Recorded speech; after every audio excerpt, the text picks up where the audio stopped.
High Admiral K. Zoth of the Drachnid Collective watched with barely concealed disdain as the lone human vessel appeared on the forward scanners.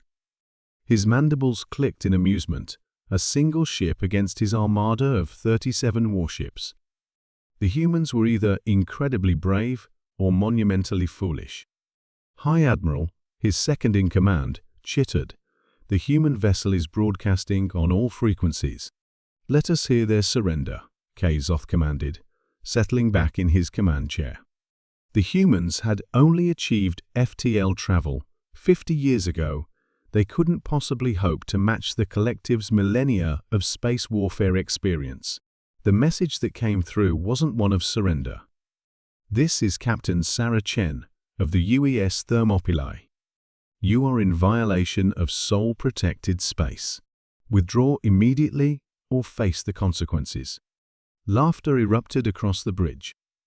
Zoth himself couldn't help but join in. The human ship, while impressive by their standards, was barely half the size of his smallest cruiser. Send them our terms of surrender, K. Zoth ordered. Though I admire their spirit, they must learn their place in the galaxy. The response was immediate, negative, Admiral. This is your final warning. Zoth's amusement turned to irritation. Launch fighters. Let's show them what real space combat looks like. 200 Drachnid strike craft poured from the carrier ships, their crystalline hulls glinting in the light of the nearby sun. They formed up in perfect attack formations that had conquered 1,000 worlds. The human ship just sat there, waiting. When the fighters closed to attack range, Captain Chen's voice came through again. Remember, you chose this. What happened next would be studied in military academies across the galaxy for centuries to come.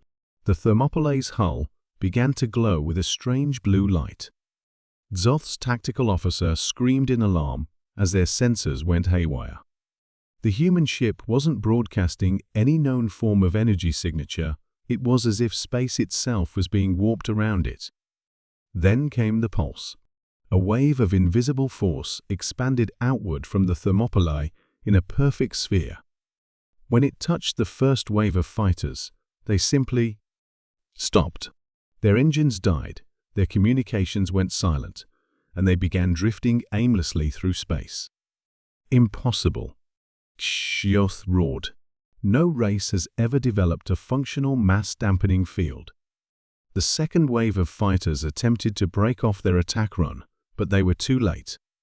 The pulse caught them too, leaving 400 of the collective's finest pilots floating helplessly in space.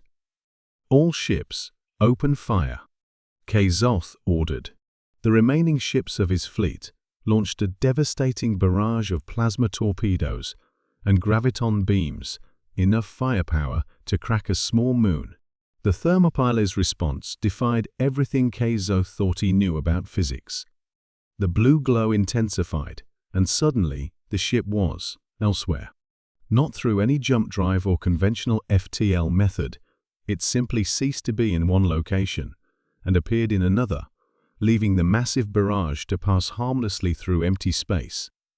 By the first egg, K. Zoth's tactical officer whispered, "They've mastered localized space-time manipulation." Before K. Zoth could process this revelation, the Thermopylae began to move. Not with the lumbering pace of a large warship, but with the agility of a fighter craft. It danced between his capital ships, and wherever it passed, systems failed. Engines died. Weapons went offline. Communications collapsed. In less than 5 minutes, 37 of the most advanced warships in known space had been reduced to floating hulks. How? Zoth demanded as his own flagship systems began to fail. You're barely out of your gravity well. You're children playing with toys. Captain Chen's voice came through once more, clear despite their failing communications. That's where you made your mistake, Admiral. You assume that because we're young, we're primitive. The truth is, we've spent our entire history preparing for this moment. While your species was perfecting conventional space combat, we were thinking outside your box. Every war, Every conflict in human history taught us one thing: the side with the superior technology doesn't always win. It's the side that thinks differently. Zoth's bridge went dark as the last systems failed.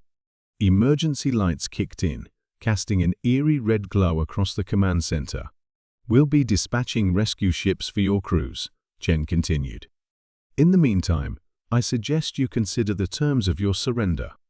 And Admiral, welcome to the galaxy. You're not in charge anymore." As Zoth watched the Thermopylae disappear into FTL, leaving his mighty armada dead in space, he realized that the galaxy had changed forever.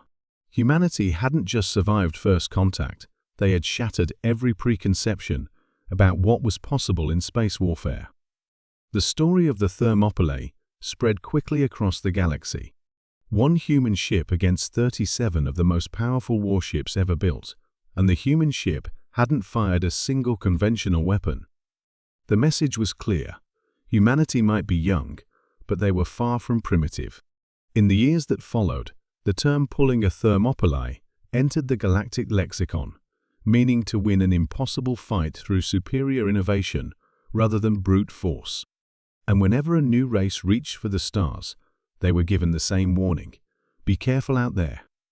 The humans think differently.